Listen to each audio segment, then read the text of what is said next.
Welcome to the Dr. Lori Mars podcast, where she interviews experts in health and science, sharing their expertise so you can live your healthiest life. This episode of the podcast is proudly sponsored by Fit Vegan Coaching, the world's leading whole food, plant-based body recomposition program for Gen X and baby boomers. Founded by Maxime, whose personal journey began after losing his ex-fiancée to breast cancer, Fit Vegan Coaching is on a mission to disease-proof the world through the transformative power of plant-based eating and fitness. This program is the Rolls-Royce of plant-based coaching, offering all-inclusive services, personalized plans, world-class accountability, lifelong support, and more. Say goodbye to the yo-yo dieting and embrace a lasting transformation that will rev up your metabolism even post-transformation. Ready to take charge of your health and vitality? Head over to fitvegan.ca, that's fitvegan.ca, and mention Dr. Lori for exclusive bonus savings when you sign up. Don't miss this opportunity to join the movement towards a healthier, fitter, and more vibrant you. Are you tired of compromising between convenience and healthy eating? Look no further. Introducing Whole Harvest, your ultimate solution for wholesome plant-based meals. Whole Harvest is redefining the way you eat. Their meals are not only delicious, but also 100% whole food plant-based without any compromise. Whole Harvest takes pride in their approach. There's no oils, no added sugars, and low sodium. Plus, they have SOS-free menu items available. I recommend Whole Harvest to my patients. They need convenient and compliant meals that can be delivered to their home. At Whole Harvest, you can reimagine your favorite dishes with a plant-based flair and enjoy menu items like the All-American Burger, Harvest Lasagna, and Soba Kimchi Bowl. Whole Harvest meals are chef-crafted and made with high-quality ingredients, delivered straight to your door. And guess what? They ship nationwide, so you can enjoy whole food, plant-based meals no matter where you are. And here's an exclusive offer just for our podcast listeners.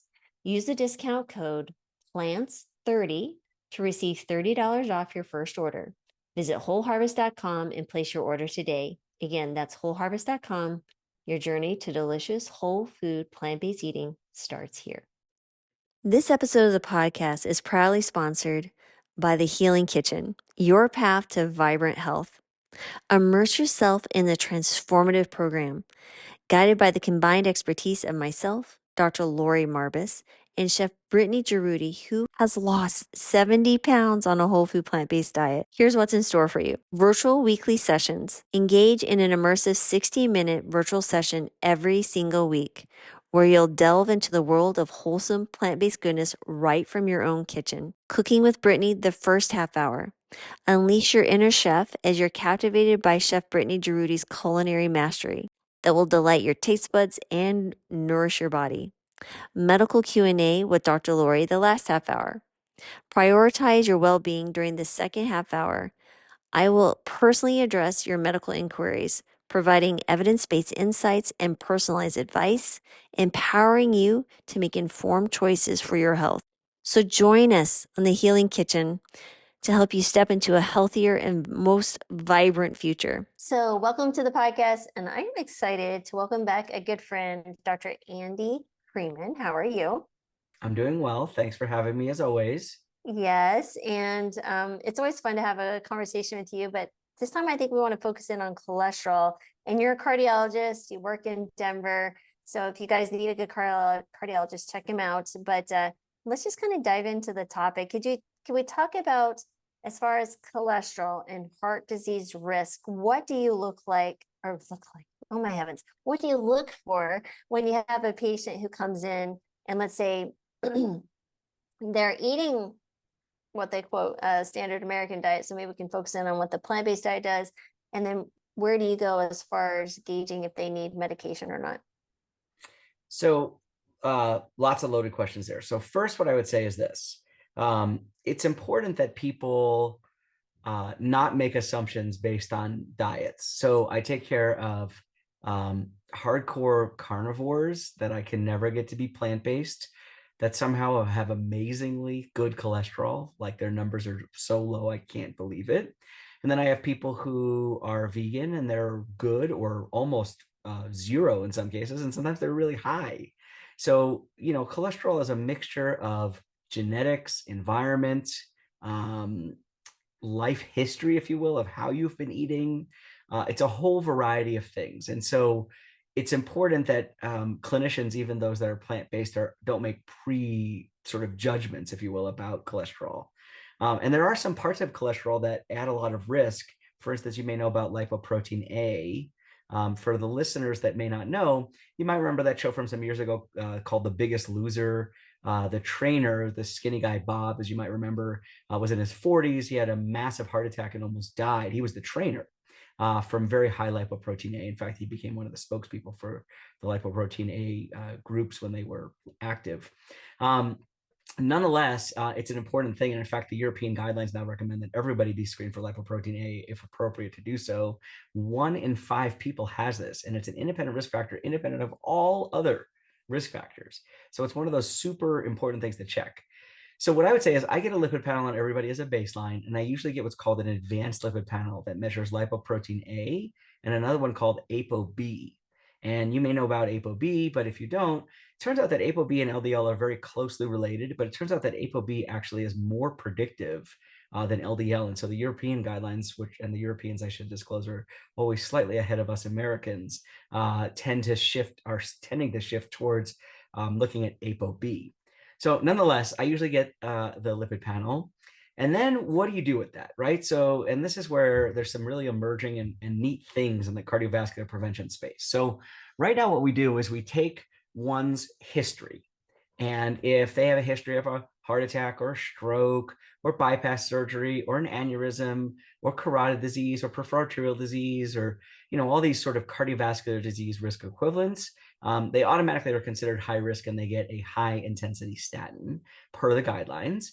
And if they're diabetic, they automatically get a statin, but how intense it is depends on their cholesterol. And then for everybody else, we really calculate what their 10-year cardiovascular risk is, meaning what is one's personal risk of a heart attack or a stroke or a cardiovascular event over the next 10 years based on large pooled cohorts of people.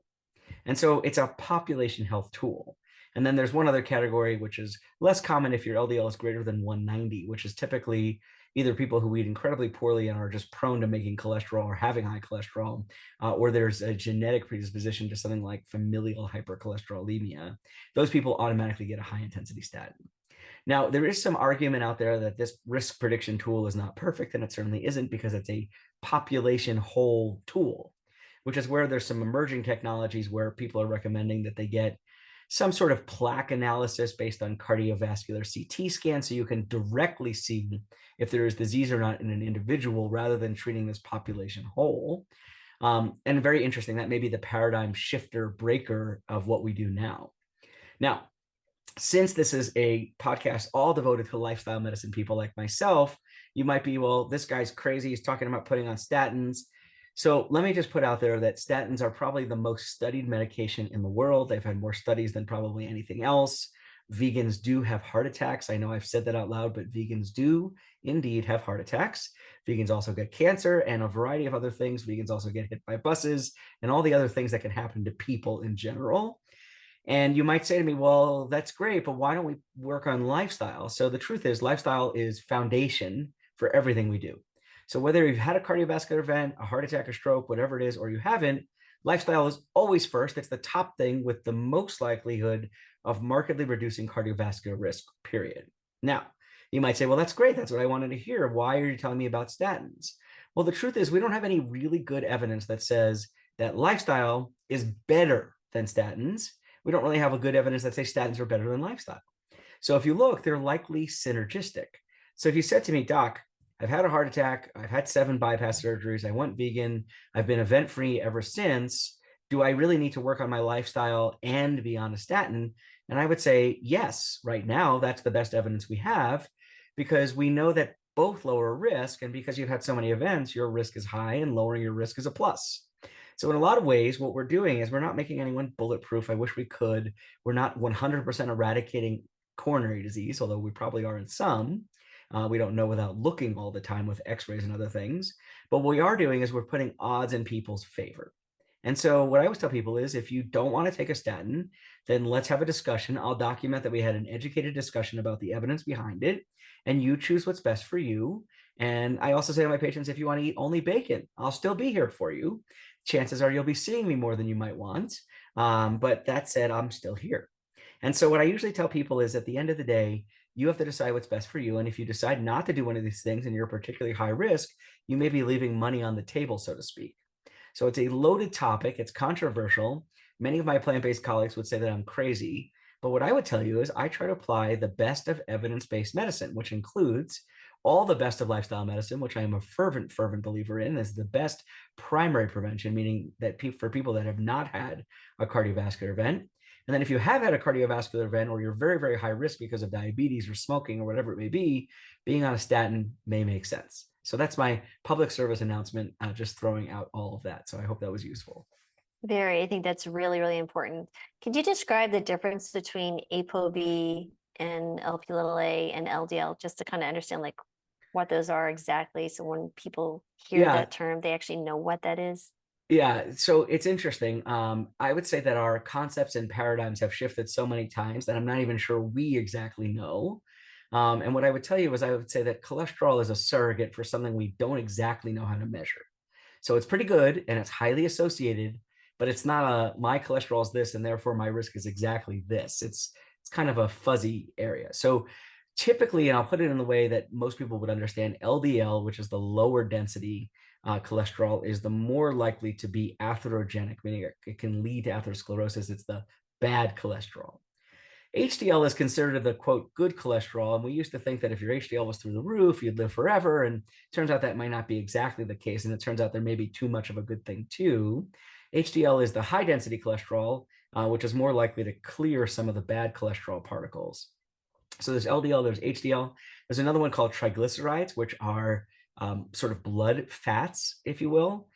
It's not uncommon, particularly for vegans, to have higher triglycerides than usual. Just FYI, for those of you that are taking care of plant-based people, especially if they're eating more carbs, especially white or simple carbs, triglycerides might form in some people more avidly. I'll tell you a great story. I've been taking care of a Japanese guy who moved to the United States recently. When I saw him, his first triglycerides were 800. So I made him fast and come back. And I'm like, ooh, those are high. Let's work on this. So he came back, he fasted 600. Well, he was eating white rice 4 times a day. So I told him that he needed to switch to brown rice, of which he really frowned at me and, told me all the cultural implications about how, if you eat brown rice, you might be considered a peasant and all these awful things. I said, look, I get it, but I'd rather you not have a layer of cream in your blood whenever you come to see me. And the truth is, if you have somebody who has significant hypertriglyceridemia and you spin out their blood, there is literally a layer of cream at the top of the tube. It's pretty gross. Anyway, he switched to brown rice and his triglycerides became normal. He was most unhappy with me, but that said, he's still alive. So big plus. Now, the issue with triglycerides, of course, is if it gets very, very high, not only can it create, this big layer of cream in the blood, but it also can lead to a condition known as pancreatitis, which is just pure miserable abdominal pain and often nausea and vomiting. It's just awful. So there's that. And then there's other particles we're slowly learning how to figure out are in there, and they're all sort of linked. And I don't claim to be expert in all the different particles and how they all go together, but ApoB and LDL are connected. And so ApoB is just measuring a different aspect of LDL. Lipoprotein A is its own sort of independent thing. They all have different functions. I would refer you to somebody who's a bench lipidologist if you want all the stuff there. But here's the interesting thing about lipoprotein A. So it is independently associated with early cardiovascular risk with namely coronary events and aortic valve degradation, interestingly enough, so aortic stenosis. And there is a domain in the protein of lipoprotein A that is akin or similar to one of the blood clotting factors. So if you look, what do you do if you have high lipoprotein A? And the assay that we typically use, anything over 75 is considered too high, and anything over 200 is considered probably the threshold for treatment. And for the first time in history, coming out next year, there'll be a drug that targets lipoprotein A if all goes the way it's supposed to, which is amazing. But right now, there is no consensus or evidence-based approach to lower lipoprotein A that with good outcomes. So what can you do? Well, there are people out there who do lipid apheresis, which is a fancy dialysis to lower lipoprotein A. Some people will go on a PCSK9 inhibitor. Many people know this drug is Repatha or Praluent. That lowers lipoprotein A to a small degree, but we don't know if it improves outcomes. And believe it or not, the vast majority of us are putting people on statins and a baby aspirin when they have high lipoprotein A. And statins lower cardiovascular risk. Interestingly, they may raise the lipoprotein A by a few points, which is not uncommon to see. I'll also throw out there for those of you that are hardcore prevention body hacker types that if you go on a statin after you have a coronary artery calcium score, it's not uncommon to see the score go up. And the reason for that is that statins typically will calcify or stabilize plaque. And we know now that calcified plaque is less risky than the non-calcified plaque. So it's a marker of chronicity and stability, which I know sounds counterintuitive, but FYI, if you do go for another calcium scan, that may change. So bottom line is a big primer on prevention, what I do very all the time and rapidly. And I would tell you that as the evidence changes and we learn more about how all these things work together, it sometimes seems like we don't exactly know how all of these things work together, but we're slowly learning how each of them affects risk. And I would tell you that, again, even if you have, an amazing cholesterol, and I take care of people who have a 0 calcium score, a super duper low LDL, and they still have very high lipoprotein A, and they're still at risk. And we have an educated discussion with those people about whether it makes sense to be on a statin or an aspirin. We're in a gray zone. I don't think anyone really knows, but there are certainly more and more people as I start screening more that have surprisingly high lipoprotein A's. You then delve deeper into their family history and you learn about some distant relatives and sometimes very close relatives who have died very early from heart disease. And now you know why. So it's really interesting. So the more we learn, the more excited I get about keeping people out of harm's way. But even if you're 100% vegan, you never touch a drop of fat in your life, your lipoprotein A can still be high, and it's 90% genetic. So. And so with the LP little a, at least from what we do know now, is that mean that even if your LDL factors are low, like it's operating in a different mechanism? Do you feel like it's the clotting aspect of it that's increasing the risk of the heart attack? Nobody knows. People call it this sort of spectrum where some people get like plaque and it calcifies, and some people have high lipoprotein A, and it may be that there's different, ends, and we have to. The more we learn, because there's this concept of residual risk, right? So you have someone has a heart attack, you get their cholesterol to nearly 0, you change their lifestyle, and yet some of these people still have more cardiovascular events. So what is driving that risk? It's something else. So anyway, the more we know, the less I feel like we know, but it's interesting. So yeah, there's a lot of that going on, especially in nutritional science. Okay, so someone comes into you, they're eating a very low anti-inflammatory diet, plant-based. I know I hear you when you said, yeah, there's carnivores and diet and whatever, but we've all seen cholesterol drop with, in many people eating and transitioning to plant-based diet. But the LDL doesn't get lower.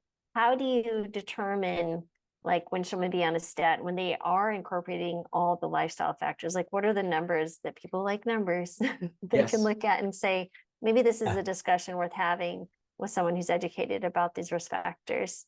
Totally. So great question, right? So first, I should just say, for full disclosure, the vast majority of people that are carnivore or eating the standard American diet, when they change to a plant-based diet, their cholesterol drops by a huge magnitude, like 30 to 50. Sometimes I see one guy 70% drop. It's amazing. Remember that when we're born, our LDL is like in the 30s, right?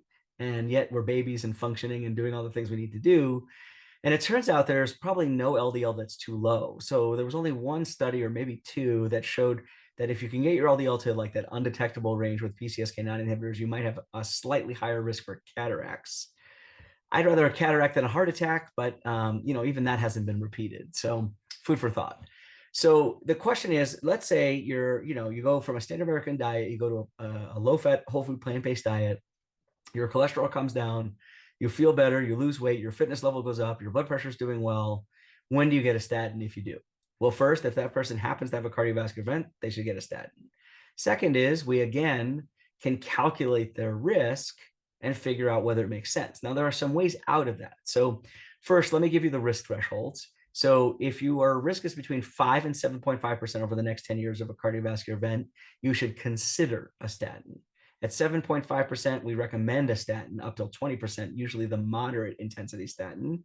And then after 20%, meaning you have a 1 in 5 chance over the next 5 years, we recommend a high intensity statin. Again, this is based on a population whole study, and it's calculated based on your age, gender, risk, etc. As Kim Williams will often say, as we get older, we're all more likely to die, most of us from heart disease. I just don't want it to be my fault. And he's true. And that's spot on. And that's also what the major risk in this calculator is age. For most men, by the time they hit 70, they're already at moderate intensity. And for most women, it's usually around 73 when they cross that threshold. Just FYI. So there's that.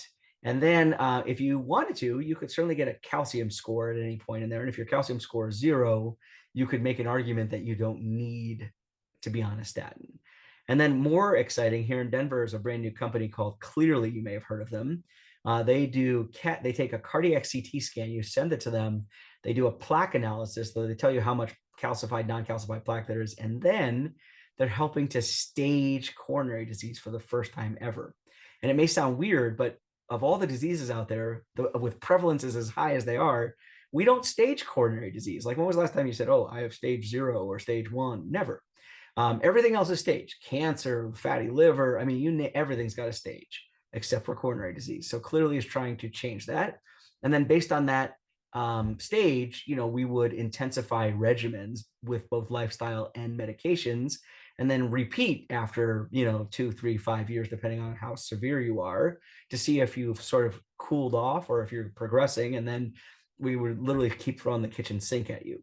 And there are some people out there who have, we all know people out there who have smoked a carton of cigarettes a day, who could drink out of the fryer, and they live to be 109. How is that possible? They're just very lucky. The truth is, though, most of us don't know we're that person until we get there. So when you live this way, it's a hedge against whatever genes and environment you've been exposed to. So just being a realist. Okay. And then when they go to staging the heart disease, that's really interesting. What are the factors? But is it just the plaque score that they're looking at, or It's is there actually the other plaque factors? atheroma volume. Yeah, it's the amount Oh, of plaque you have, which makes okay. sense. Okay. And then, at some point we'll start getting fancy where they stage it, and then you can put the various, how there's like a TNM classification for cancer. You'll get all Yeah. these things like if you have calcified, non-calcified, et cetera, et cetera. So Huh. it'll be really interesting, but it's paradigm breaking in a lot of ways. And at some point, if this goes the way, which I hope it will, this could literally be the way we do all sorts of coronary disease, where when you come in for a chest pain rule out, you get a cardiac CT scan with a plaque analysis. Mm, And we know right then and there, do you have disease and what are we doing about it? Like, it seems crazy to say that in this day and age, we do all these indirect measures to figure right. out if someone has coronary disease when we actually have the ability to look directly at it. So really exciting stuff coming down the pike that will probably massively change the way we practice, which I'm very excited about. But as you know, everything in medicine takes time to catch on. And, the old guard sometimes gets real angry when we try to break their toys that have been around for 50 years. So it'll be very interesting to see how it all works out, but I'm excited for it. Yeah. So is there going to be a place for like CT angiography, or is it just the Yeah. coronary calcium? Oh, No, so wow. this is all based on CT angiography. So remember, a Okay. calcium score is a quick zoop snapshot. We Yeah. just get, is there calcium, is there not, right? Remember, calcium's a metal, so it shows up on X-rays. So it's a snapshot. A plaque analysis requires a CT angiogram, right? So you get a little dye, we take pictures, we usually slow down one's heart with a beta blocker medicine, so we get good pictures. And then we have the ability, using artificial intelligence, machine learning, to process these images in a way that gives us a very consistent product that tells us how much plaque there is. So it's Mm, like taking the very early stuff that Dr. Agatston used to do, the calcium score, which is where that came from, the whole South Beach type thing, to an unbelievably sophisticated level. It's really wow. exciting stuff. Yeah. That's really cool. And they're in Denver with you. Cool. They are. Yes, they Awesome. are. They're in Denver, and very, very smart people behind it. I'm pleased to say that one of the smartest people I know in cardiology, a guy named James Min or Jim Min, is their CEO, and he is truly brilliant. So, Awesome. Very cool. All right. So now that we have in the calculator, could you speak to where people can find that and they can yeah. go in and actually put their own information in? So for my more savvy patients, because this is a little technical, I usually recommend that they download the app that lets them calculate it. It comes from the American College of Cardiology. It's called the ASCVD, Atherosclerotic Cardiovascular Disease Risk Estimator Plus. And it will give you the ability to calculate your risk, and then you can play with things and see where your risk might go. And then it even gives you resources about how to deal with some of these issues, which is exciting. That said, nothing's going to work better than lifestyle, and especially your one's diet. So And I need to know that, if it's asking for, let's say, if you're hypertensive or you're diabetic, let's say someone has gone through the lifestyle changes and actually had some remission of the high blood pressure, they're now normotensive and their blood sugars are normalized. Do they still put in that they are quote unquote diabetic because of their history, or do you put them in as a non-diabetic? I put them in where they are now. Okay, Yeah. very good. So if someone's blood pressure when I first calculated their risk was 150 and now it's 110, that's what I put in. If Okay, someone's A1C was 7 when I first met them and now it's 5, I put in 5, where I choose no on the diabetes. gotcha. If someone smoked and now they don't smoke, I choose no on the smoker. Cool. And we do get a lot of questions also regarding inflammation markers and what inflammation markers someone should be measuring with their cholesterol panel. How do you act on those? Are they worth, actually even checking? Because there is some discussion amongst the plant-based other doctors that, oh, even if your LDL is high, you just need to worry about inflammation markers. So I'm curious what your thoughts and opinions are on that. Yeah, so actually in the guidelines, they would call many of these markers risk enhancing factors, which help to sort of push you towards more intense treatment. And those include things like lipoprotein A, for instance. But actually, the major one that we really check is high sensitivity C reactive protein, or just C reactive protein if you don't have access to a high sensitivity one. All that really is a measure of total body inflammation, and it's not perfect. So it's another thing saying, you have lots of low grade inflammation. What a lot of people don't realize is, metabolic disease, right? Cardiometabolic disease, cardiometabolic renal disease, you may hear people talk about, is a low grade inflammatory condition, right? The root cause for all disease, coronary disease, kidney disease, whatever, it's all inflammation. And some of these markers will say, yeah, this person's more inflamed than we would expect, and we probably should do something about it to lower their risk. So I almost always will get a C-reactive protein on my patients when I do blood work, as well as this advanced lipid panel. Excuse me. And that's because it's just a powerful way of sort of putting together one's sort of composite, if you will, of where their risk might be. And so typically C-reactive protein is what I get. If it's high, it's more weight to say, we got to work harder on uninflaming you and putting you maybe on a statin sooner. And so I know a lot of people don't like to hear that, but if your body's showing us that you're inflamed, then remember, if you have an acute infection, you get COVID, your C-reactive protein is going to be high. But assuming that you are in your usual state, if it's high, then there's something else going on. And what do you consider high? Because there will be different, is anything over 1 high? If you're in that moderate, is it over 3? Like, what do you consider elevated? Anything, we have some that are, if it's 0.4 or higher, it's considered high. So you have to use the assay you have. But if anything's Mhm. higher than normal, and remember, normal is a bell curve, so it's a little bit of a loaded normal, if you will. But if you're 0.39 and your assay's normal is 0.4, you could argue that's mildly high, right? The nice thing is when you check it and it's undetectable, or it's 0.0 whatever, really, really low. So I would say, again, it's not like there's an exact threshold where I'm like, oh, we got to do this. But if it's high, I'm going to be like, ooh, this is really high. We got to do something about it. And that's Mm. where some of the newer medicines that work in the cardiometabolic renal space and the diabetes space that are now showing cardiovascular outcomes can really be helpful. So things like SGLT2s, things like, your Wegovy's and Ozempics and all that everyone's excited about. Yes, they help people lose weight, but they also help to cut inflammation, cardiovascular disease risk, weight. So they have all these additive things. Mm. But again, I'm not a big fan of throwing drugs at people until they really have put their effort behind their lifestyle. Mm. So do you think the Wegovy's and the GLP-1 agonist stuff is related because they are cutting the weight and that's decreasing the total inflammation and improving cardiac It'll be risk? Or You think Yeah, it's you other ask, things? we have all these same conversations. That's so funny. There's not an easy way to untangle this, right? Mm, So if someone's weight goes down and their blood pressure goes down and their diabetes gets better because they have less adiposity and less insulin resistance, which is the one they're all good, right? Those are all good right. things.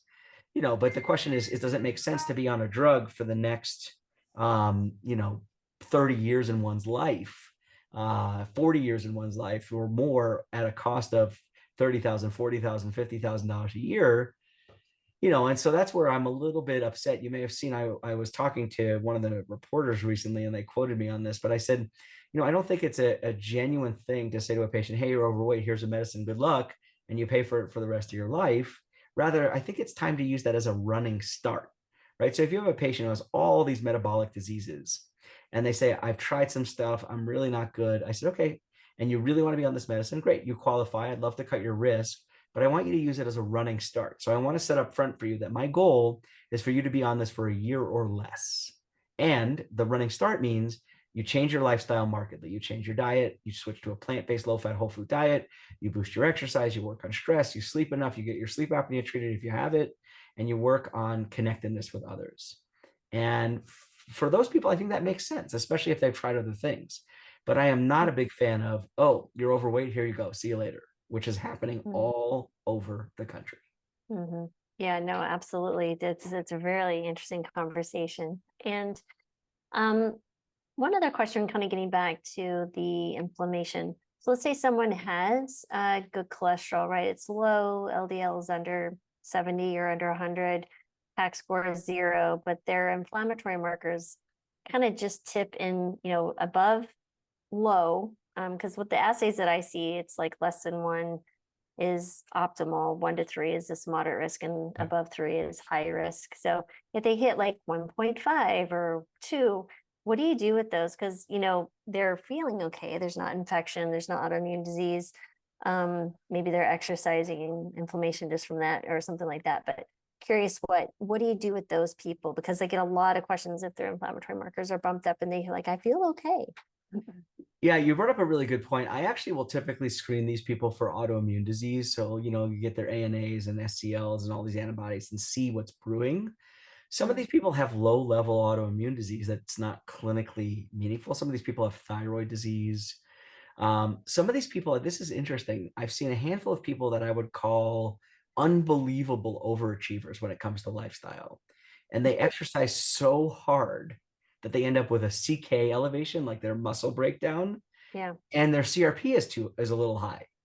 So it's not a common scenario. I mean, I don't know if it's been written about in any large way before, but so for some people, and we were talking a little bit about this before we started recording, is some people get almost to a crazy level about making lifestyle changes, right? Like Right. if you happen to eat a piece of food, unless you have an allergy, that was once on a cutting board from some egg product 5 years ago, are you going to get some egg particle in your system? You might. And if you're allergic, that's bad news. But if you're not allergic, it's not going to get you, right? I mean, these things happen, right? I mean, if you look at the amount of insect parts we all breathe in and, all these things that happen, the more you know, the less you want to live in the world we live in. But so I guess what I would say is the goal is to do your best to live in a way that is not stressing you out. I have some patients who, when I tell them they have high blood pressure and it's a major risk factor, will literally measure their blood pressure 25 times a day and send me them all on the portal in the EMR. And I don't want that. I don't want them to do that. I don't want that, as I appreciate the effort, but it is not what I want. I want you to Mm, measure your blood pressure if it's high a few times a day, randomly, see where you live. And if the average blood pressure is staying over 130, give me a call and I'll take care mm, of it. I don't mm, need to know every breath you have, every bowel movement you have. So some people are really, it's just over the top. And the truth is, you can go to many of these functional medicine places, cardiovascular risk reduction places, and they will measure all sorts of things that are really neat and cutting edge that we don't have enough evidence to draw a conclusion on. So I have people mm, who come in and they tell me about all their different omega profiles and their different species of bacteria in their mouth and their saliva in their stool. People are sending all sorts of excrement things in the mail. I mean, it's just really, it's a lot. And I appreciate the effort, but I would say that there's just not a lot of evidence. Even some of the things that are on the more common Berkeley Heart Panel, Boston Heart Panel, they're really amazing panels, but it's difficult to know what to do with some of the outcomes and with some of the data, right? So if you have some predilection genetically towards, increased cardiovascular risk, what are you going to do? Well, we're going to work on lifestyle. We might put you on a statin, in appropriate cases, you might be on an aspirin. And then what, right? And there's not like a magic bullet for all the different things we know how to measure. So Yeah.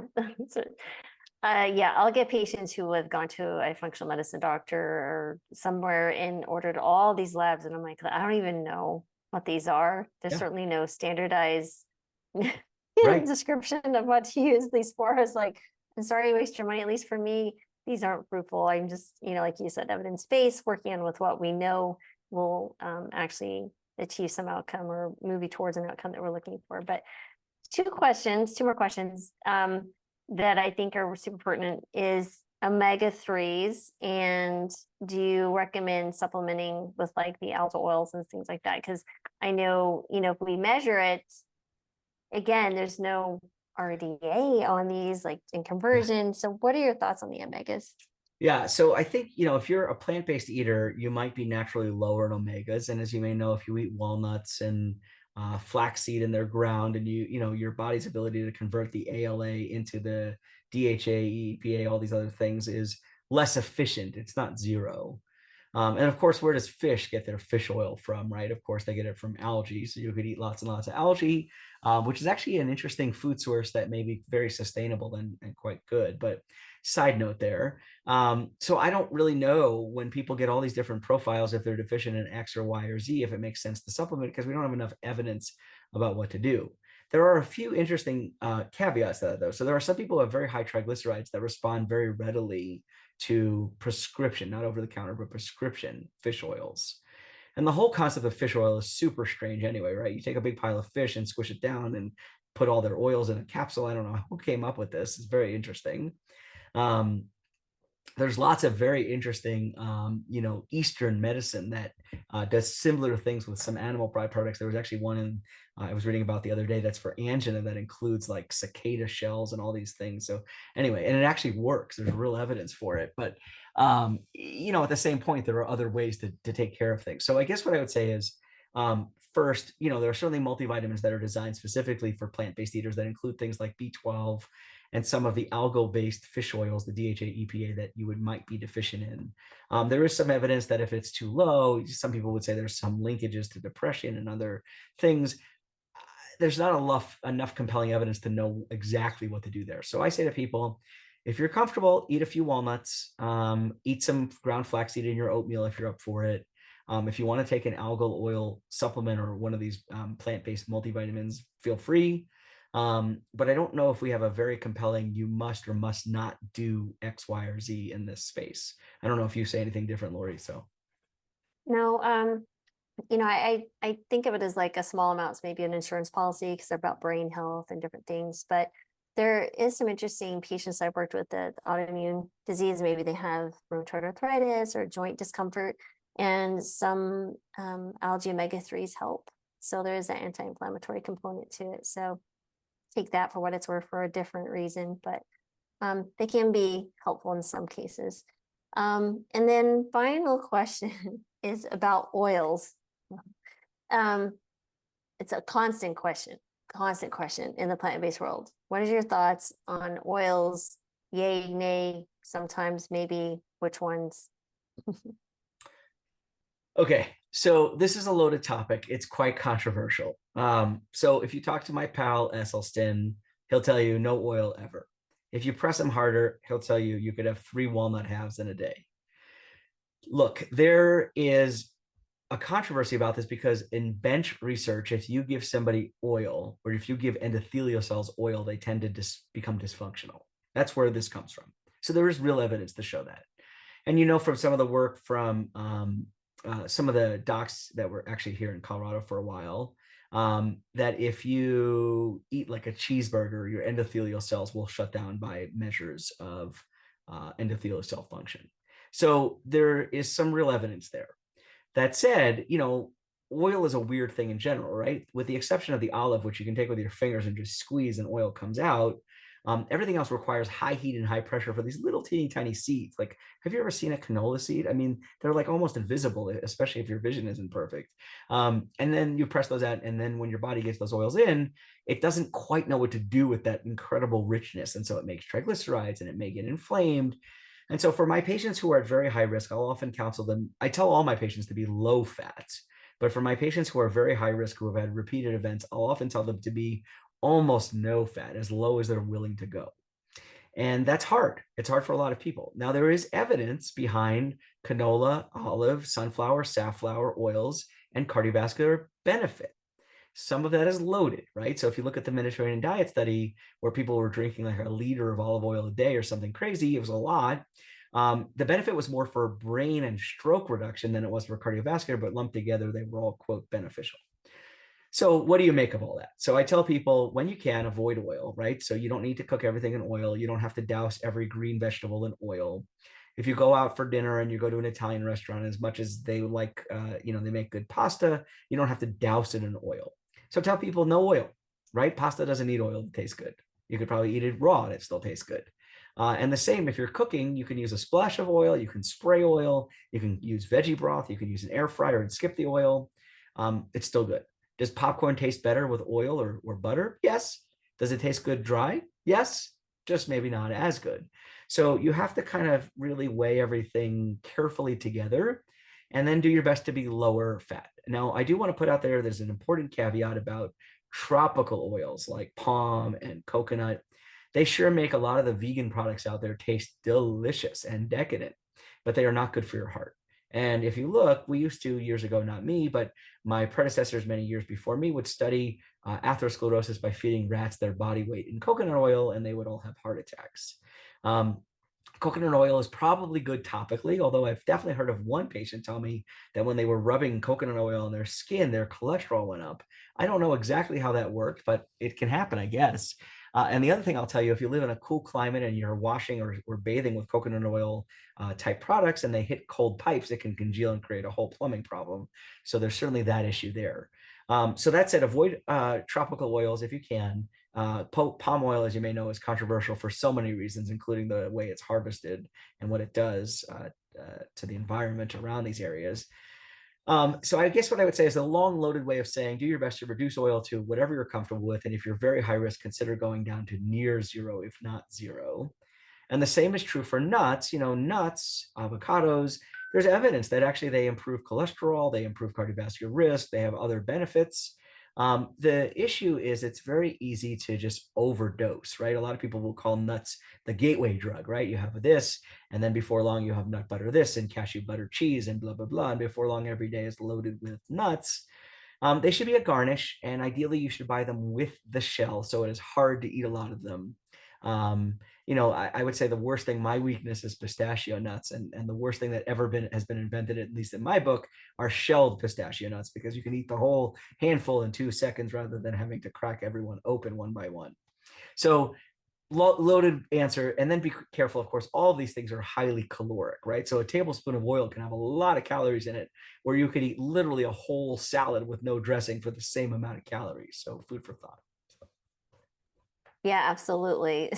So, yeah, I get that question a lot, and I kind of dance around it the same way because I'm telling people, well, if this many calories is replacing some healthy food and you need to lose weight, you need to do this, why consume the oil to begin with? So, even if there's evidence saying that it could be helpful. So, oh, yes, it's really interesting, all the interesting debates. So, but I did want to say thank you for your time. This has been enlightening as usual. And again, everyone, I really definitely check out if you need a plant-based cardiologist in Denver.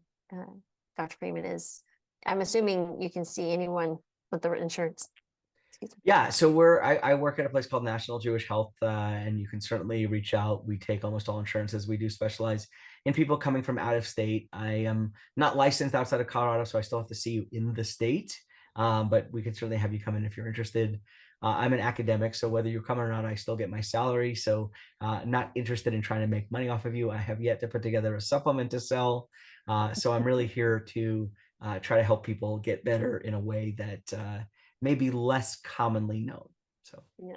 Awesome. Well, fantastic. Well, thank you again. And thanks everyone for listening.